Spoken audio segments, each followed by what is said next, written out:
माँ सबकी अच्छी होती है, बहन सबकी अच्छी होती है, बेटियां भी सबकी अच्छी होती हैं, लेकिन एक औरत का किरदार तब पता लगता है जब वो एक माँ से सास बनती है। जितनी अच्छी वो माँ थी, क्या उतनी अच्छी सास बन पा रही है?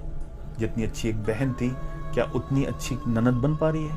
और जैसी वो बेटी थी, क्या वो ऐसी बहू बन पा रही है, ऐसी बीवी बन पा रही है? मैं तो कहता हूँ लड़कों से कि जब शादी करने जाओ उससे पहले अपनी माँ को, बहनों को बैठाकर पूछो कि माँ, जिस लड़की से मेरी शादी कर रहे हो, जब वो लड़की इस घर में आएगी तो क्या उसकी गलतियों को भी ऐसे ही माफ़ कर दिया जाएगा जैसे इस घर की बेटी की गुनाहों को माफ़ कर दिया जाता था? अगर उसको कुछ नहीं आता होगा तो ये ताना देने की जगह कि क्या तेरी माँ ने सिखाया है, उसको भी ऐसे ही सिखाया जाएगा जैसे इस घर की बेटियों को सिखाया जाता है। अगर उसका बाप पूरी जी जान लगाकर अपनी ज़मीन बेचकर उसकी शादी करेगा और जब वो इस घर में आएगी तो कोई उससे ये तो नहीं कहेगा कि तेरे बाप ने क्या दिया है दहेज में। बहनों से भी पूछो कि जैसी इज्जत मेरी करती हो वैसी इज्जत अपनी भाभी की कर पाओगी? जैसे खुद एक दूसरे को सपोर्ट करती हो, एक दूसरे की गलती छुपाती हो, उसकी गलतियां छुपाकर उसको सपोर्ट कर पाओगी? और उस लड़की से भी पूछो कि तुम मेरे घर आ रही हो, क्या मेरे परिवार को अपना परिवार समझ पाओगी?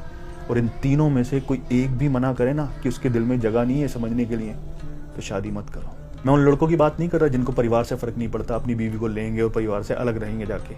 मैं उन लड़कों की बात कर रहा हूँ जो परिवार को एक साथ रखना चाहते हैं, क्योंकि इन लोगों में से अगर किसी का भी दिल नहीं मिल पाया ना, तो फिर तुम चाहे फरिश्ते भी क्यों ना हो, कितनी ही ईमानदारी से अपने फर्ज निभा लेना, न कभी माँ के फर्ज निभा पाओगे, न बहनों के निभा पाओगे, न बीबी के निभा पाओगे। जिंदगी गुजर जाएगी ये साबित करते करते कि माँ तेरा बेटा हूँ, बहन तेरा भाई हूँ और बीवी तेरा शौहर हूँ। अपनी उम्र से पहले बूढ़े हो जाओगे और तुमको ये एहसास करा दिया जाएगा कि हमने तुम्हारे लिए सब कुछ किया है, लेकिन तुमने हमारे लिए कभी कुछ किया ही नहीं। अगर लोग समझने वाले नहीं होंगे तो तुम्हारी जुबान को तुम्हारी बीवी की जुबान समझा जाएगा। अपने ही घर में पराये हो जाओगे। जो बेबाक बोलते थे, सोच समझकर तोल कर बोलना शुरू करोगे, वो भी बोलना बंद कर दोगे। इससे बेहतर है शादी मत करो, माँ बाप की खिदमत करो और बहनों की फर्ज निभाओ।